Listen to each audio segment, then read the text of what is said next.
Pernah kepikiran gak sih, apa rahasianya buat nanam semangka yang benar-benar sempurna? Bukan cuma soal gede aja ya, tapi kualitasnya juga top. Nah, kali ini kita bakal bongkar resep ilmiah buat dapetin panen semangka terbaik. Oke, kita langsung ke intinya aja ya. Coba bayangin, bisa panen hampir 19 ton semangka cuma dari 1 hektar lahan. Gila kan? Banyak banget itu. Pertanyaannya, gimana caranya? Apa sih bahan rahasianya? Jawabannya ternyata membawa kita ke Bali. Di sana, sekelompok ilmuwan lagi pusing sama masalah yang jadi momok banyak petani. Tanahnya makin gak sehat, gara-gara kebanyakan pupuk kimia. Kalau tanahnya udah capek, ya jelas panennya nggak bakal maksimal. Makanya, mereka mutusin buat cari jawabannya lewat sebuah eksperimen. Jadi, mereka ini bikin semacam kontes masak ilmiah. Tujuannya ya buat nemuin kombinasi bahan yang paling pas, resep memumpukan yang paling jitu buat nanam semangka. Di kontes masak ini, ada 2 bahan utama yang diuji coba. Yang pertama, petroganik. Ini pupuk organik yang tugasnya itu ibarat ngeberesin dapur tempat tanaman tumbuh, yaitu tanahnya. Yang kedua, kalium.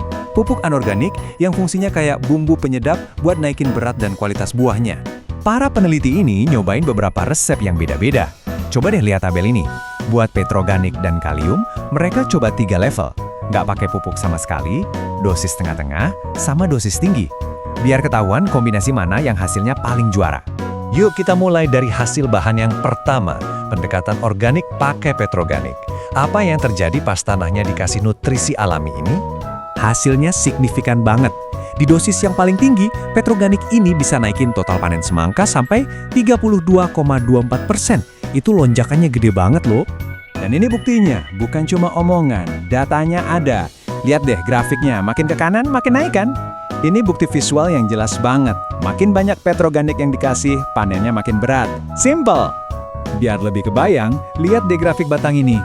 Kalau nggak pakai pupuk, hasilnya sekitar 14,5 ton per hektar. Begitu dikasih petroganik dosis penuh, wush, angkanya langsung loncat ke lebih dari 19 ton. Jauh banget bedanya. Tapi ternyata yang berubah bukan cuma berat panennya aja. Petroganik juga bikin tanamannya jadi lebih bongsor dan buahnya lebih lebar. Nah, ini yang unik. Pupuk ini ternyata nggak ngubah rasa manis atau kadar garam di buahnya. Oke, sekarang kita pindah ke bahan kedua di kontes resep kita. Si pupuk anorganik, kalium. Kira-kira gimana nih performanya dibanding yang organik tadi? Dan wow, ternyata kalium ini ngasih dorongan yang lebih gede lagi. Di dosis tertingginya, pupuk ini naikin hasil panen sampai 35,07%. Sedikit lebih tinggi dari petroganik. Pola yang sama kelihatan lagi di sini buat kalium, dan data visual ini ngebuktiin itu. Garisnya sama-sama naik, nunjukin kalau dosisnya makin tinggi, ya panennya makin berat. Coba kita lihat angkanya. Dari yang tadinya sekitar 13,9 ton tanpa pupuk, hasilnya melesat sampai hampir 19 ton per hektar pas dikasih kalium dosis tertinggi. Impresif banget. Nah, ceritanya mirip lagi nih sama petroganik. Kalium juga sukses bikin tanamannya lebih berat dan buahnya lebih gede. Dan yang menarik, pupuk ini juga sama sekali nggak ngubah tingkat kemanisan atau kadar garamnya. Ini kayak ngasih petunjuk kalau cara kerja mereka berdua tuh ya mirip-mirip. Oke, kita udah lihat kekuatan masing-masing bahan. Petroganik jago, kalium juga jago. Terus gimana kalau dua-duanya digabung? Apa bakal jadi super combo gitu? Jadi, apa dong resep juaranya? Nah, disinilah letak temuan yang paling mengejutkan. Waktu para peneliti ngeliat datanya, mereka nemuin kalau nyampurin kedua pupuk ini, ternyata nggak ngasih dorongan ekstra sama sekali. Mereka berdua emang hebat kalau kerja sendiri-sendiri, tapi nggak ada efek bonus kalau digabungin. Jadi, kesimpulan kuncinya gini, dua-duanya ini juara di kategorinya masing-masing. Petroganik ngasih hasil sedikit lebih tinggi, 19,19 ton di dosis puncaknya. Saran dari para ilmuwan, simple, petani tinggal pilih aja salah satu dari 2 resep dosis tinggi ini, dan hasilnya bakal optimal.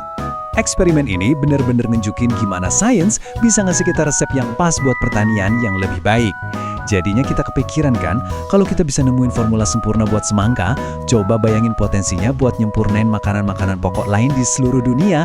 Kira-kira makanan apa ya yang bakal jadi target berikutnya?